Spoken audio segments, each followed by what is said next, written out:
The United States has joined Japan in a rare coordinated intervention in foreign exchange markets. The move aims to stabilise the yen after it hit a 4-decade low. Now, Saul Eslake is an independent economist and he joins me now from Hobart.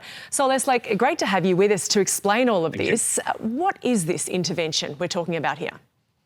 Well, as you said, it's highly unusual. 40 years ago, the United States, Japan, Germany, the UK and France combined to intervene massively in currency markets to drive the US dollar down after it had appreciated massively during Ronald Reagan's first term. And then 2 years later, under what was known as the Louvre Accord, the same powers intervened massively in currency markets to push the US dollar back up after it had depreciated substantially as a result of the Plaza Accord initiated 2 years earlier. But since then, we've rarely seen major intervention by the US and other Western powers to move currencies. Really, only that's happened during financial crises like the GFC or briefly at the early point of COVID.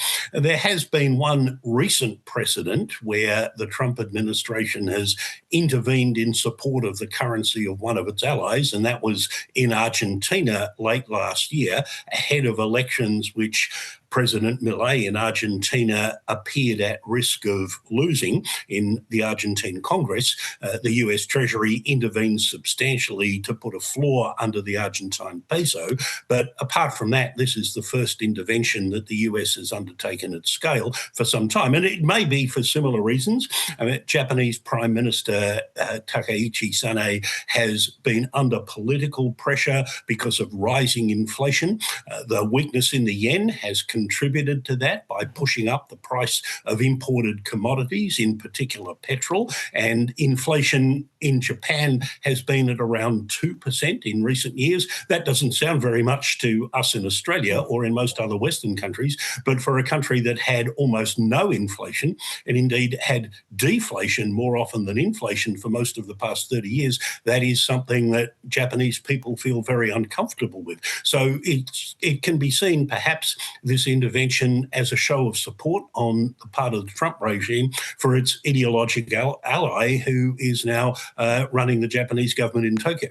And so, I mean, with reasoning there, the price of oil, fiscal policy, a situation that, really might not turn around anytime soon, was Japan at risk of being unable to pay its debts? No.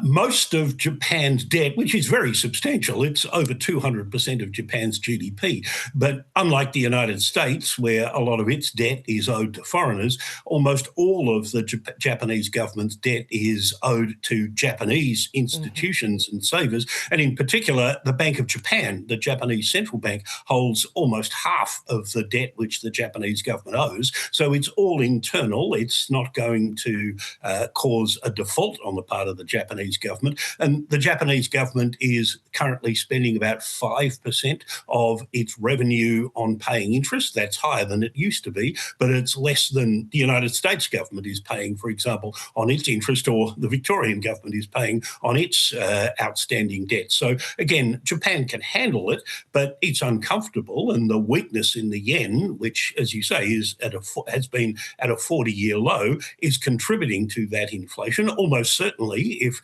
the Japanese want to see the yen continue to move up from those lows, the Bank of Japan will have to put interest rates up further. Now, they met last week and decided to leave their cash rate at 1%, but almost certainly over the second half of the year, the Bank of Japan will have to lift Japanese interest rates some more if they don't want to see renewed downward pressure on their currency.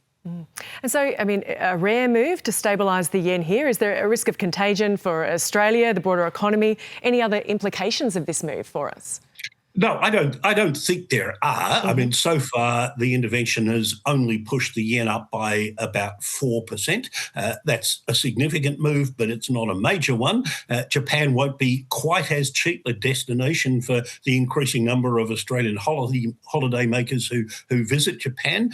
But compared with where it has been over the last 25 years or so, Japan is still a relatively cheap place in currency-related terms for Australians to visit. And I don't think it has any material implications for Australia's trade with Japan.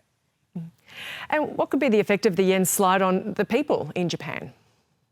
Well, the slide in the yen over the last 4 years has contributed to increases in the price of petrol and other commodities which Japan imports, including these days rice, which is, of course, a key part of the meals of most Japanese people. So if this intervention succeeds in strengthening the yen a little bit, it will help to curb inflation, which, as I say, by international standards, by Australian standards in Japan, is not particularly high at about 2%.